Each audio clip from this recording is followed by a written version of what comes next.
1828 का साल था। नुरेमबर्ग जर्मनी का एक शांत शहर, और उस शहर के बाज़ार में उस दिन एक ऐसा मंजर दिखा जो आज तक हिस्ट्री का सबसे अजीब राज बनकर बचा है।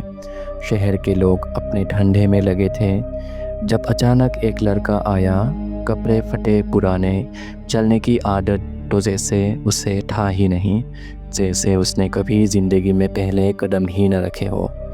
उसकी आंखें रोशनी से जल रही थी, चेहरे पर अजीब सी हैरानी थी, जैसे दुनिया उसके लिए नई हो, और उसके हाथ में एक छोटी सी चिट्ठी थी। जब लोग उससे सवाल करते, वो सिर्फ 2 लफ्ज़ बोल पाता, कैवेलरी सोल्जर।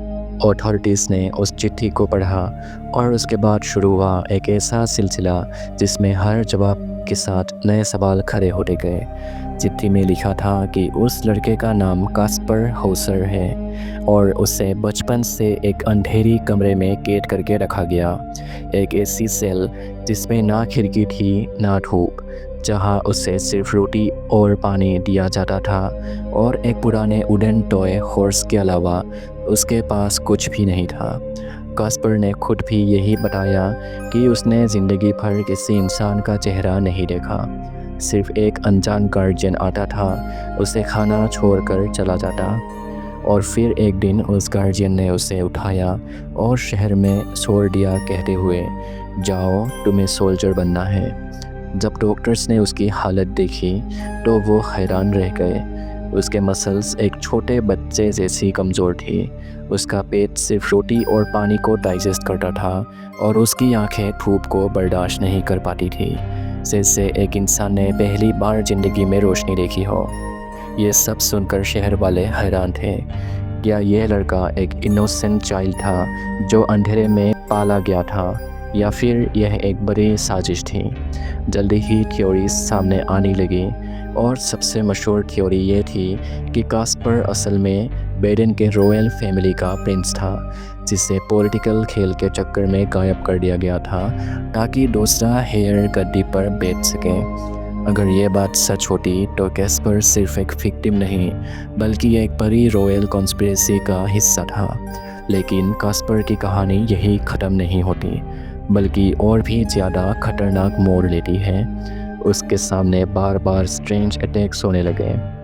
एक दिन उसके घर में किसी ने चोरी से उसके सिर पर वार किया, लेकिन वो बच गया, और सबको समझ आ गया कि कोई उसे चुप कराना चाहता है। और फिर 14 दिसंबर 1833 को कास्पर एक गार्डन में मिला। उसके पेट में छुरा घुसा हुआ था।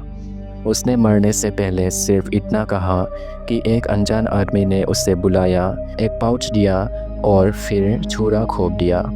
अथॉरिटीज़ ने पाउच खोला तो उसमें एक कोडेड नोट था। ऐसे शब्द लिखे थे, ऐसे सिंबल्स जो समझ में नहीं आते, जैसे किसी ने जानबूझकर एक पजल छोड़ रखा हो। लेकिन उस नोट का राइटर कभी आइडेंटिफाई नहीं हो पाया। कास्पर 3 दिन तक जिंदा रहा और फिर मर गया, अपने साथ अपनी असली पहचान के राज लेकर। उसकी मौत के बाद और भी कन्फ्यूजन बढ़ गया। कुछ लोग अब भी कहते थे कि वो एक असली रॉयल हेयर था जिसे साजिश के तहत मार दिया गया। कुछ कहते थे कि वो एक धोखेबाज था जो सिंपैथी और फेम के लिए कहानी बनाता था। लेकिन सवाल यह है कि अगर वो फ्रॉड था तो उसे बार बार मारने की कोशिश क्यों की गई? मॉडर्न ज़माने में भी उसकी आइडेंटिटी जानने के लिए डीएनए टेस्ट किए गए, लेकिन रिज़ल्ट कुछ भी साफ तौर पे सामने नहीं आया, और आज तक कोई कंफर्म नहीं कर पाया कि कास्पर हौसर असल में कौन था। उसकी कहानी सुनकर एक अजीब सी ठंडक दिल में बस जाती है। एक लड़का जो 17 साल सिर्फ अंधेरे में जीता है, दुनिया को पहली बार देखकर रोशनी में खो जाता है, और फिर एक मिस्ट्री नोट के साथ अपनी जान खो देता है। दोस्तों, आपको क्या लगता है, कास्पर हौसर एक इनोसेंट चाइल्ड था, या फिर सच्चाई कुछ और ही है? आपका राय मुझे कमेंट में ज़रूर बताना। अगर आपको वीडियो अच्छा लगा हो तो लाइक करना, चैनल को सब्सक्राइब करके रख देना, क्योंकि ऐसी वीडियोस आने वाले टाइम में भी इस चैनल पे आती रहेगी।